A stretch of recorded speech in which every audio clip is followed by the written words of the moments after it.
A heavy silence settled in the cruiser. The implications were not lost on either of them. They had just pulled over the person who would soon be evaluating their department's adherence to protocol and professional conduct.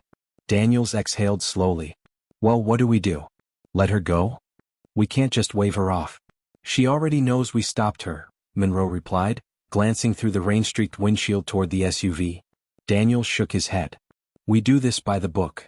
He stepped back out into the rain and walked toward the driver's side again. Judge Hayes sat patiently, her hands resting on the steering wheel. She didn't look irritated or smug, just observant, as though she were watching a scene unfold and taking mental notes. Ms. Hayes, Daniels began, trying to keep his voice steady, your documents check out. I'm going to issue a verbal warning regarding the turn signal. She raised an eyebrow. A verbal warning? After running my information? He paused. Yes, ma'am. She looked at him directly, eyes calm and piercing.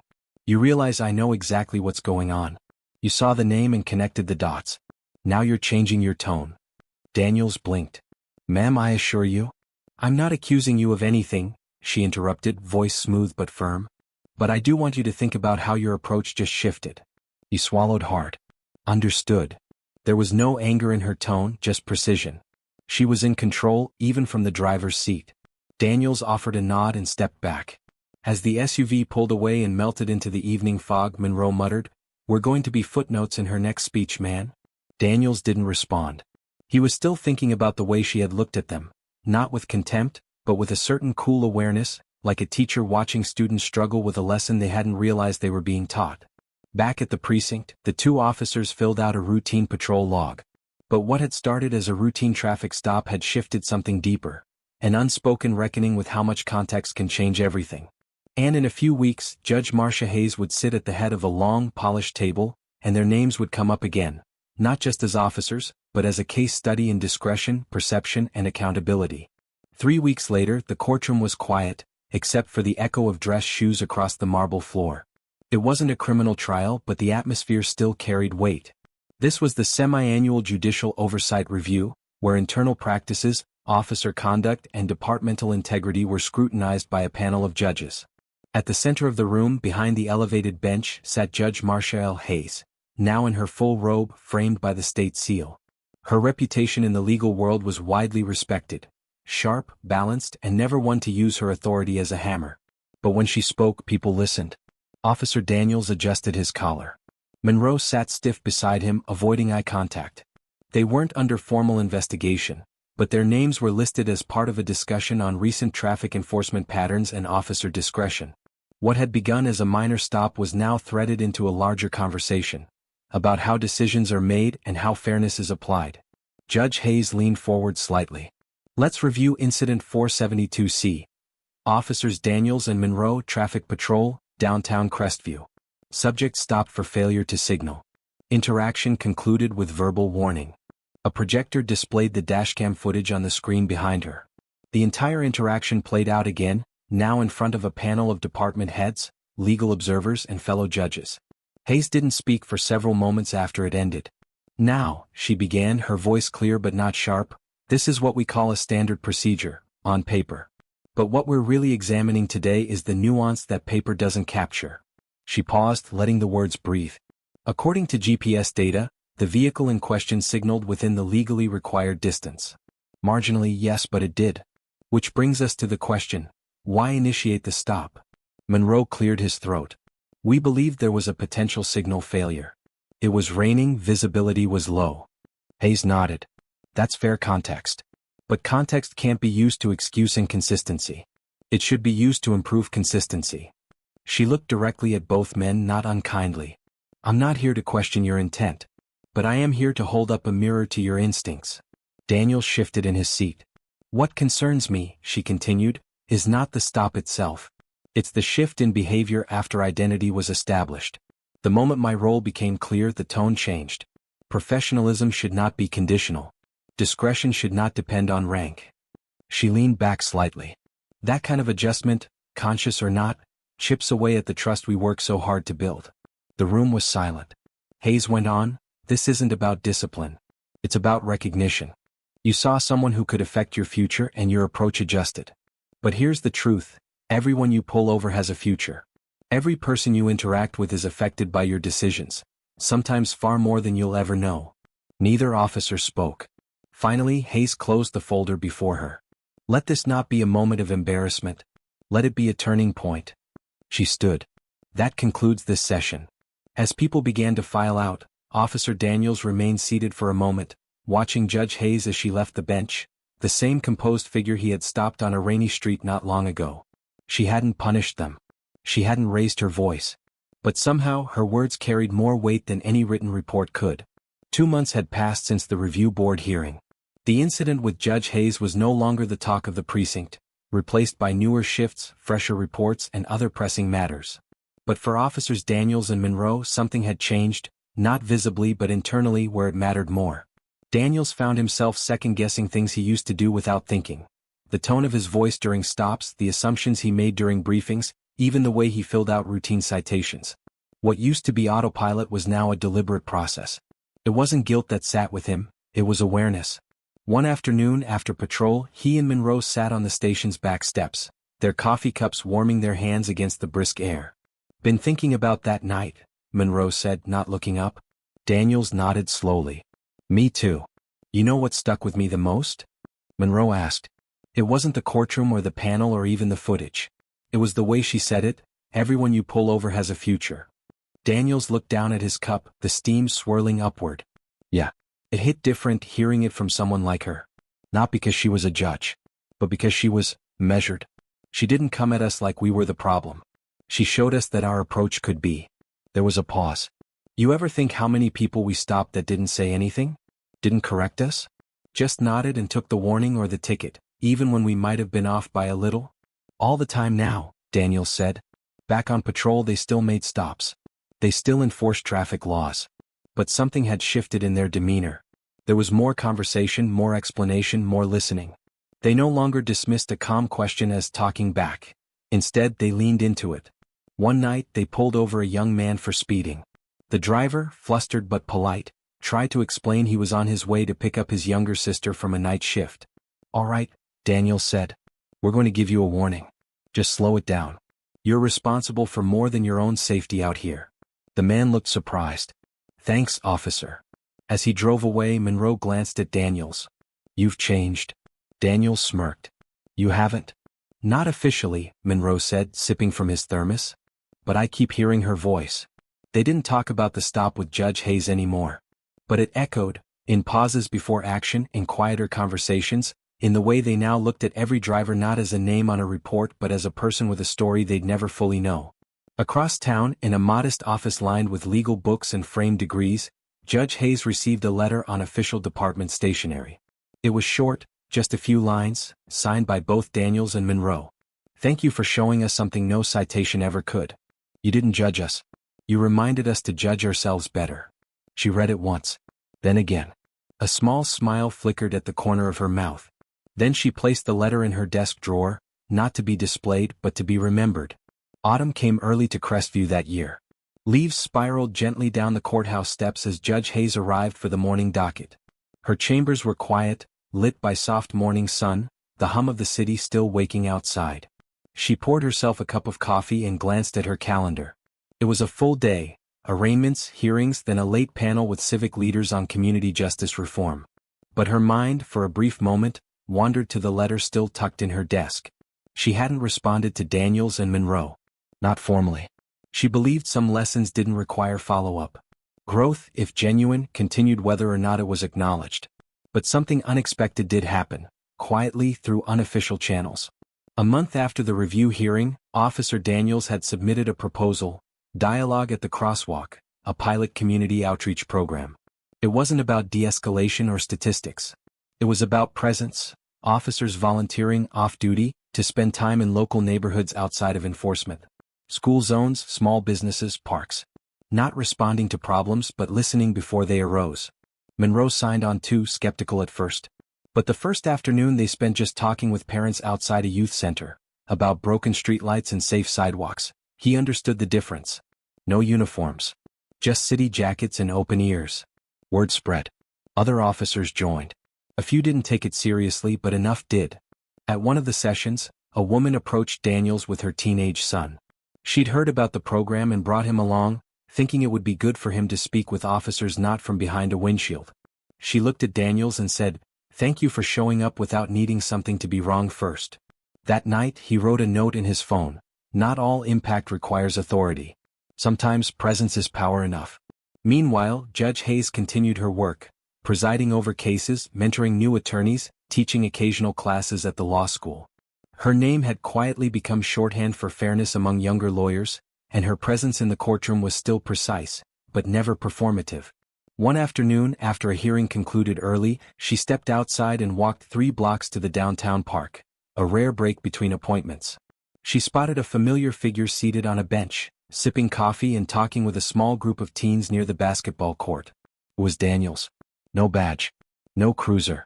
Just a hoodie and calm posture. Listening. She didn't interrupt. Just watched for a moment, then turned and walked on, the corners of her mouth lifting slightly. The bench and the badge were never meant to oppose each other.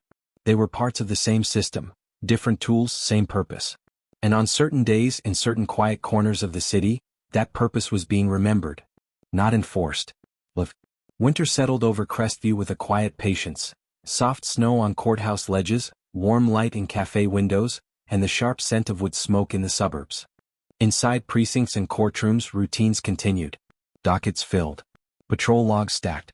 But beneath the rhythm, something subtle had taken root. Judge Marcia Hayes stood at the podium of a local university, delivering a guest lecture on authority and the art of restraint. The room was filled with law students, young and hungry-eyed, scribbling notes, laptops open, recording her words.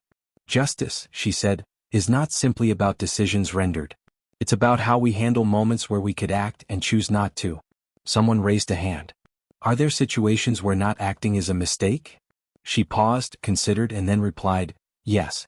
But just as dangerous is acting without reflection. Not every mistake is inaction. Some are instinct without insight." The room went quiet again. Afterward, as students gathered their things, a campus security officer approached. "Judge Hayes?" he asked, hesitating. "I heard you speak last spring. That story about the officers who stopped you, did that really happen?" She looked at him, smiled just faintly. "It did," she said. "And I believe they're better officers because of it.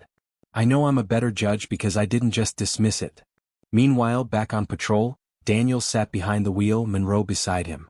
They weren't the same men they'd been 6 months ago, and they both knew it. That night, they were called to a scene involving a loud argument outside a small grocery store. 2 teenagers, voices raised, hands tense, and a worried store clerk. When they arrived, neither officer went in heavy. No lights. No sirens.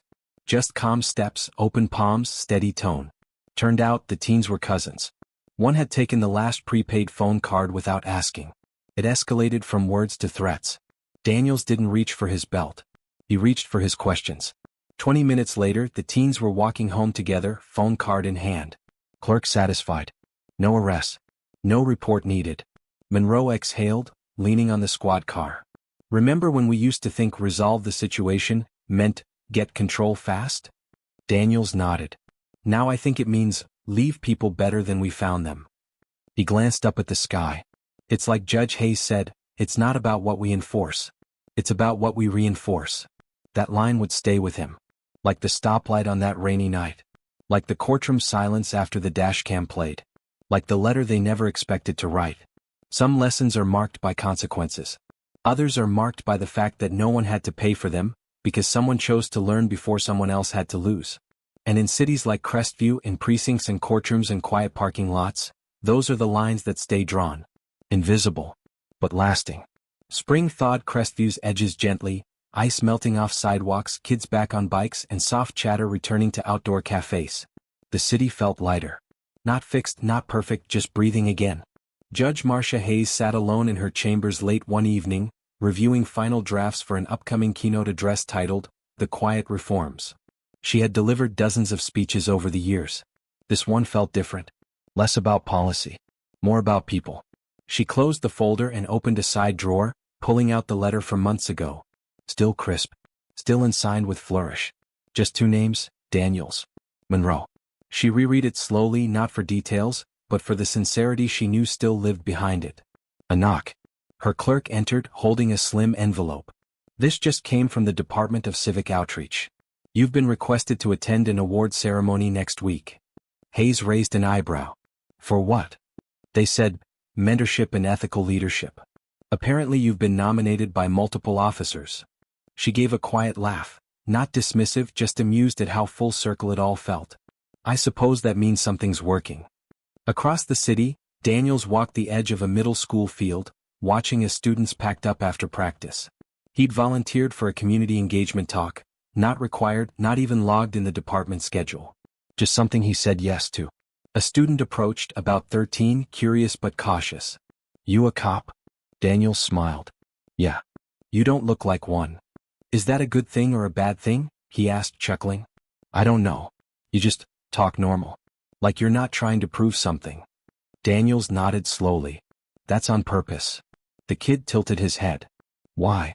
Daniels glanced up at the sky, soft and orange with sunset. Because someone once showed me how much power there is in not trying to be bigger than the moment. Just being present in it. The boy didn't fully understand, but he nodded anyway, the way people do when they're not ready yet but might be someday. Later that week, the award ceremony was modest, held at the City Hall rotunda. Not broadcast. No cameras. Just a few dozen attendees, warm lighting, and a small podium. When Judge Hayes was announced, Daniels and Monroe were there, in the back row, unnoticed by most. They hadn't come for credit. They came because, in some ways, everything had started with her. She stepped up to the mic, paused, and looked over the room. I've spent years believing systems are changed by pressure, she began. And that's still true. But I've come to realize some of the most powerful shifts happen in silence. In the moments no one reports, the decisions no one celebrates. The ones that take place on rainy nights, at traffic stops, or in the hearts of people who decide they want to show up differently the next day. No names. No dramatics. Just truth. After the ceremony, as the crowd mingled and shook hands, Judge Hayes walked outside for air. That's when she saw them, Daniels and Monroe, standing beside an unmarked cruiser, coats buttoned, quiet as ever. They made eye contact. She offered a slight nod. Daniels returned it, no words needed. And then they parted ways. Not because the story was over, but because it no longer needed to be retold. It had become part of who they were. The years went on. Crestview grew, new apartments, fresh pavement, louder buses, more faces. The kind of city that didn't always remember its past, but still quietly carried the echoes of it. Judge Hayes eventually retired, not with fanfare, but with a farewell note hand-penned to her clerk and a final verdict signed in blue ink, folded neatly atop a wooden bench she'd sat behind for 2 decades. She declined a celebration. I've done what I could, she told a colleague. The rest has to live in the choices others make. And she meant it. Somewhere in a small civic library downtown, a scholarship fund appeared under her name. Anonymous donation. Its only requirement, the recipient must submit a short essay answering one question. Describe a time you made a better choice after listening. Officer Daniels didn't stay on patrol forever. After nearly 10 years in the field, he transitioned into training, not academy-style lectures but small group sessions. Mentorship, situational awareness, the unwritten curriculum of the job. The first thing he taught every rookie class was this. Authority doesn't live on your belt. It lives in how you leave people when you walk away. Monroe joined him occasionally, now working in community liaisons, the once hardened partner now quietly respected for his ability to de-escalate a room with just a look and a well-placed word. Neither of them mentioned that night anymore, not because they'd forgotten it but because it had been absorbed into the foundation. Like a stone buried in the base of a rebuilt house. Hidden but load-bearing. One summer evening, Daniels walked the edge of the same downtown block where years ago he'd first pulled her over. A woman crossed the street, not Judge Hayes but someone with a similar walk, composed, deliberate, eyes forward. He smiled faintly. Then a newer officer approached him, maybe mid-20s, clipboard in hand. Hey, Sergeant Daniels, I've been meaning to ask. Go on. That story. The one about the officer who pulled over a judge and didn't know it. Was that you? Daniels looked at him for a long second, then turned back to the street. No, he said finally. It's not about who it was. The younger officer looked confused. So it's just a lesson? Daniels nodded. The kind that doesn't need a name. Just someone to carry it forward. And somewhere, in a courthouse, a precinct, a park bench, someone did. Because long after the stop fades, long after the letter is folded away, long after the robe is hung and the badge is retired, what stays behind isn't the moment. is the way it changed you. And the people you quietly, steadily change after that.